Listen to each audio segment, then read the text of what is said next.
السلام علیکم ورحمۃ اللہ وبرکاتہ۔ بسم اللہ الرحمن الرحیم۔ رمضان چل رہا ہے تو اس حوالے سے بہت امپورٹنٹ سوال ہے کہ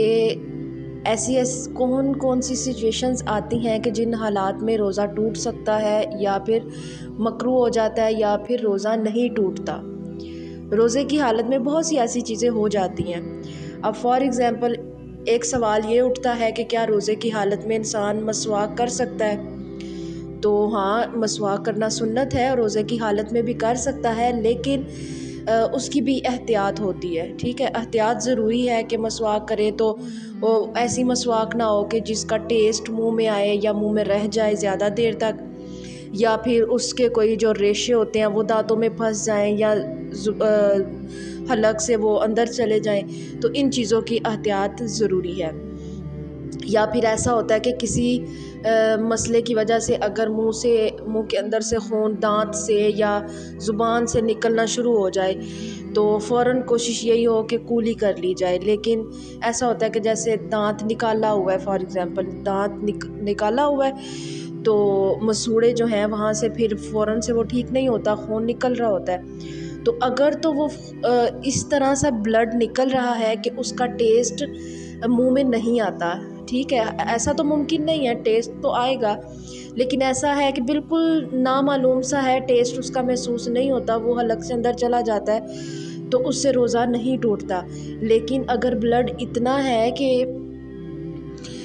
اس کا ٹیسٹ محسوس ہوتا ہے، خود کو اس کا ٹیسٹ آپ کو محسوس ہوتا ہے، تو پھر وہ روزہ ٹوٹ جاتا ہے۔ اور تیسری سچویشن ایسی بھی آتی ہے کہ جیسے تھوک ہے، بہت زیادہ منہ میں آ رہا ہوتا ہے، ٹھیک ہے، روزے کی حالت میں، ابھی تو موسم بہت اچھا ہے، اب یہ روزہ رکھیں تو محسوس بھی نہیں ہوتا کہ روزہ رکھا ہوا ہے، لیکن جب بہت زیادہ شدید گرمی ہوتی ہے،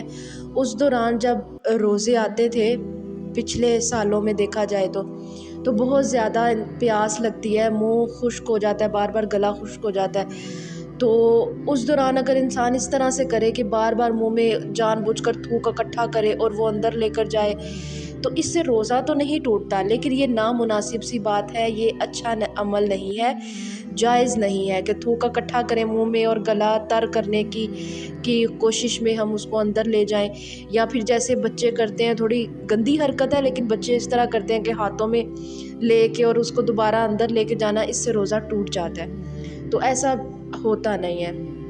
عموماً یہ کام ہوتا نہیں ہے، کوئی نہیں کرتا۔ تو یہ کچھ سچویشنز اس طرح کی ہوتی ہیں کہ جن میں روزہ ٹوٹ جاتا ہے یا نہیں ٹوٹتا، تو اس کی ہمارے لیے احتیاط ضروری ہے، ٹھیک ہے۔ اب جیسے گلا خراب ہے تو بار بار گلے میں بلغم کا آنا، تو وہ ایک اندر انسان کا جسم کے اندر کا پروسیس ہے، ٹھیک ہے، منہ تک کا پروسیس ہے، تو وہ اگر اندر سے اندر ہی رہ رہا ہے تو اس سے کوئی مذائقہ نہیں ہے، آپ کا روزہ نہیں ٹوٹتا۔ لیکن اگر جان بوجھ کر کوئی سچویشن پیدا کی جاتی ہے اور یہ کہا جائے کہ یہ خود بخود چیزیں ہو رہی ہیں، لیکن حقیقتاً وہ جان بوجھ کر ایسی سچویشن پیدا کی جائے تو اس سے روزہ ٹوٹ جاتا ہے۔ اور ایسا بھی ہوتا ہے کہ روزے کی حالت میں اگر انسان کو یاد نہیں رہتا تو وہ پانی پی لیتا ہے یا پھر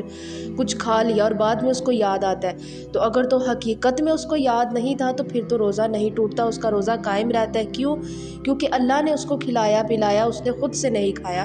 تو اس کا روزہ نہیں ٹوٹتا۔ لیکن اگر وہ جان بوجھ کر کھائے اور حقیقتاً تو وہ اپنی مرضی سے کھائے، لیکن وہ کہے یہ کہ مجھے یاد نہیں رہا تو میں نے تو غلطی سے کھا لیا پی لیا، تو اس سے وہ روزہ ٹوٹ جاتا ہے۔ تو روزے میں ہوتے ہوئے ہمیں کچھ چیزوں کی احتیاط کرنا ضروری ہے، اور اسی کے ساتھ ساتھ جھوٹ بولنا، کسی کی غیبت کرنا، برا بھلا کہنا، کسی کے بارے میں غلط بات کرنا، کسی سے بدتمیزی کرنا، غلط الفاظ کہنا، تو اپنی زبان کا بھی روزہ ہے، آنکھوں کا روزہ ہے، ہاتھوں کا روزہ ہے، کانوں کا روزہ ہے، ہر چیز کا روزہ ہوتا ہے۔ خالی بھوکے پیاسے رہنا روزہ نہیں ہوتا، یہ روزہ نہیں کہلاتا، ٹھیک ہے۔ ہمارے ساتھ ہماری بھوک پیاس کے ساتھ ساتھ ہمارے جسم کے ہر عضو کا روزہ ہوتا ہے، تو ہمیں اپنے ہر عضو کو کنٹرول کرنا ہے اور ان خواہشات کی طرف نہیں جانے دینا جس سے اللہ تعالیٰ نے منع فرمایا، ان سے کنٹرول کرنا ہے۔ تو دعا میں یاد رکھے گا۔ جزاک اللہ خیر۔